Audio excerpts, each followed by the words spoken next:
Hi guys, this is Ghulam Adi Raza and you are watching English with Ghulam Adi Raza. Today I am going to discuss, today I am going to teach you a paper attempting technique regarding ninth class annual examination. As you all know that annual examination of ninth class has been going to start from 19th April. So I think I should made a video on this topic so no one has any problem and no student has any issue to create a hysteria that he was unaware of paper attempting technique. So I think and I am going to make this video. So I hope you people will inshallah appreciate my effort, and I hope this video will be highly helpful for all of you. And I request you to all, please watch the video till the end. And if you haven't subscribed my YouTube channel till now, so please first of all subscribe my channel and hit the bell icon so you never miss any update from my channel. So let's get started our today's video. आज की video guys इस तरह important है कि अगर आप ये बातें आपको बेसिक नहीं पता होगी तो डेफिनेटली आपके एग्ज़ाम चाहे जितने भी अच्छे हो जाएं तो आपकी छोटी सी गलती आपके रिजल्ट में आपके फेल होने का सबब बन सकती है, आपके नंबर कम आने का सबब बन सकती है। तो इसलिए मैंने सोचा कि अपने नॉलेज के मुताबिक अपनी इल्मी कद की हैसियत से आप लोगों को गाइड करता चलूँ। तो सबसे पहले जब आप पेपर में बैठेंगे तो हाल में आपको एक शीट दी जाएगी जिसे OMR शीट भी कहते हैं, जिसे बबल शीट भी कहते हैं, जिसे क्वेश्चन शीट भी कहते हैं। तो क्लास सबसे पहले आपको वहाँ पे इस तरह का कुछ नज़र आएगा। तो ये सारी चीज़ें, तो ये पहले डेट दी हुई होगी, तो जो भी डेट होगी जिस भी पेपर में आप बैठे होंगे उसी डेट को मेंशन करेंगे। फिर आप लोग नीचे आएंगे तो मैट्रिक और इंटर का दिया हुआ होगा। तो सबसे पहले आपने मैट्रिक को फिल करना है, उसके बाद आपने पार्ट वन, चूँकि आप नाइन्थ क्लास के होंगे तो नाइन्थ क्लास में पार्ट वन को फिल करना है, अगर टेंथ क्लास के होंगे तो पार्ट टू को फिल करना है, और फिर आपका एनुअल हुआ तो एनुअल को करना है फिलअप, और अगर सप्ली हुई तो सप्ली को फिलअप करना है। उसके बाद अगर आप मॉर्निंग टाइम में दे रहे हैं तो मॉर्निंग को फिलअप करना है, और इवनिंग टाइम में हो रहा है तो इवनिंग को फिलअप करना है, और एट द एंड आपका जो भी सब्जेक्ट है, जिस भी सब्जेक्ट का पेपर है उसे मेंशन कर देना है। और डेट देखें, डेट आपने मिसाल के तौर पर आज डेट है 17, तो आपने 1 और 7 लिख देना है जी। मंथ का मतलब होता है मंथ, मंथ आपका मिसाल के तौर पर चल रहा है, चौथा मंथ चल रहा है, तो 40 लिखना, तो 04 आपने मेंशन कर देना है। ठीक है, ये मैं आपकी आसानी के लिए यहाँ पे कर भी देता हूँ।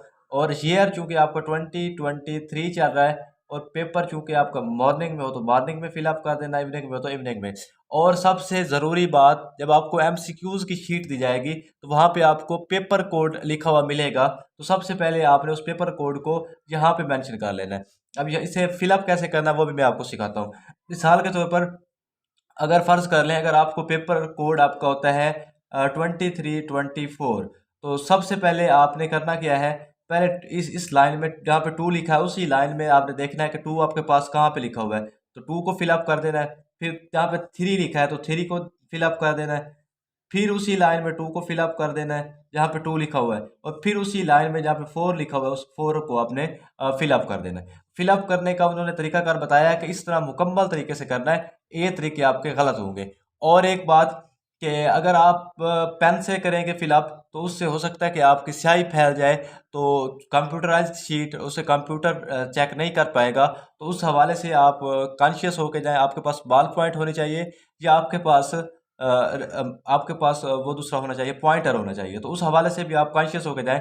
तो रूल नंबर को भी आपने ऐसे ही फिलअप करना है जिस तरह आपने पेपर कोड को फिलअप किया है, वो आपके रूल नंबर स्लिप पे भी मेंशन किया हुआ है कि आपने रूल नंबर को कैसे फिलअप करना है। आगे चलते हैं जी। नेम का खाना है तो आपने अपना नेम अच्छे तरीके से मेंशन करना है, फिर फादर नेम, फिर रोल नंबर इन वर्ड्स, फिर सिग्नेचर, अपने सिग्नेचर करना है, और ये डिप्टी सुप्रिटेंडेंट सिग्नेचर करेगा, इसको आप इसकी ज़हमत आपको लेने की ज़रूरत नहीं है जी। और रोल नंबर इन वर्ड्स आपने लफ्ज़ों में बताना है कि आपका रोल नंबर क्या है जी।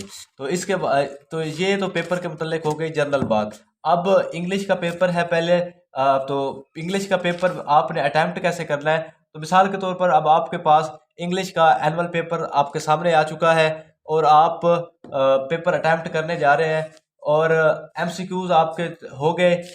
MCQs आप अगर ज़्यादा अच्छे स्टूडेंट हैं तो आपको हर चैप्टर के एंड पे कुछ आपको रिव्यूज़ मिलती हैं, रिव्यू एक्सरसाइजेज भी हैं आपकी क्लास 9th की बुक में 3 रिव्यू एक्सरसाइजेज हैं। और उसके अलावा आपके पास हर चैप्टर के एंड पे ग्रामर के हवाले से एक डिटेल्ड का उन्होंने एक्सरसाइज दी हुई है। तो अगर आप वो अच्छे तरीके से कर लेते हैं तो वो एक आप अच्छी आपकी अच्छी तैयारी हो सकती है उससे। अच्छा, अगर हम इंग्लिश के पेपर की बात करें एमसीक्यूज़ के अलावा, तो सबसे पहले आपके पास जो कि पार्ट 2 सेक्शन 1 में आपके पास क्या होता है, पहले आपको क्वेश्चन नंबर 2 में आंसर क्वेश्चन दिए हुए होते हैं। तो आंसर क्वेश्चन मिसाल के तौर पर आपने कैसे शुरू करना है जी, क्वेश्चन नंबर ये आपके पास 2 हो जाएगा।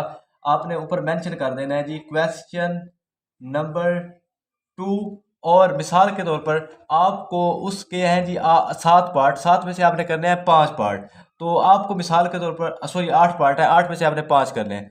तो उसमें मिसाल के तौर पर आपको पहला भी नहीं आता, दूसरा भी नहीं आता, चौथा भी नहीं आता, आपको आता है जी 8वां, पहले ही 8वां आता है। तो आप सबसे पहले नीचे अपना 8वां पार्ट नंबर 8 मेंशन करेंगे।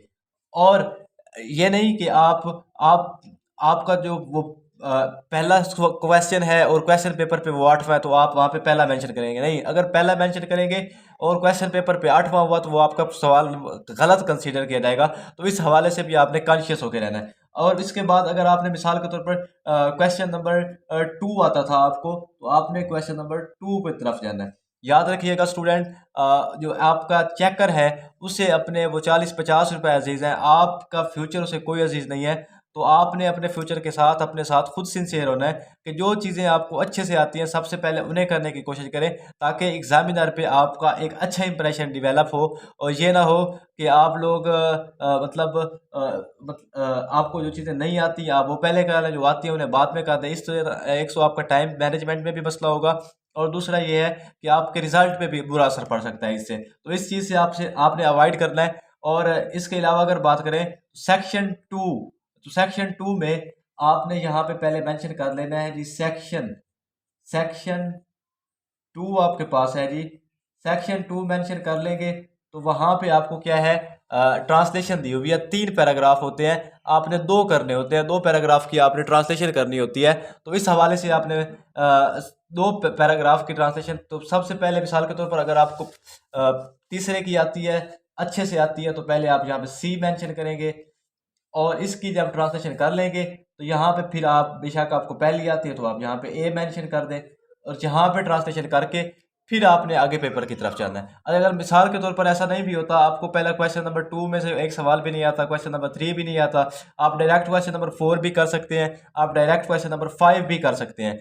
मतलब ये है कि जो चीज़ें आपको अच्छे से आती हैं सबसे पहले उन चीज़ों को अटैम्प्ट करना है। उससे ये होगा कि आपके एग्जामिनर पे आपका एक अच्छा इंप्रेशन पड़ेगा, और इंशाल्लाह उससे आपका रिजल्ट भी अच्छा आएगा। और सबसे पहले आपने जब पेपर आपके सामने आए तो परेशान नहीं होना। तो सबसे पहले आपने क्या करना है, अल्लाह का नाम लेना है। अल्लाह का नाम लेने के बाद आपने क्या करना है कि आपने ब्रेन स्टॉर्मिंग करनी है। ब्रेन स्टॉर्मिंग क्या होता है कि आपने देखना है कि अपने जहन नशीन करना है कि आपको क्या क्या चीज़ें अच्छे से आती हैं। तो जो भी सवाल, बेशक क्वेश्चन नंबर 8 आपको अच्छे से आता है, क्वेश्चन नंबर 9 आपको अच्छे से आता है, तो सबसे पहले आप उसकी तरफ जाएं जो क्वेश्चन आपको अच्छे से आता है। उससे क्या होगा, उससे आपका एग्जामिनर पे अच्छा इंप्रेशन पड़ेगा, और इंशाल्लाह वो आपको अच्छे नंबर देगा, और इंशाल्लाह आप अच्छे नंबरों से कामयाब हो जाएंगे। तो गाइस, ये थी आज की हमारी वीडियो।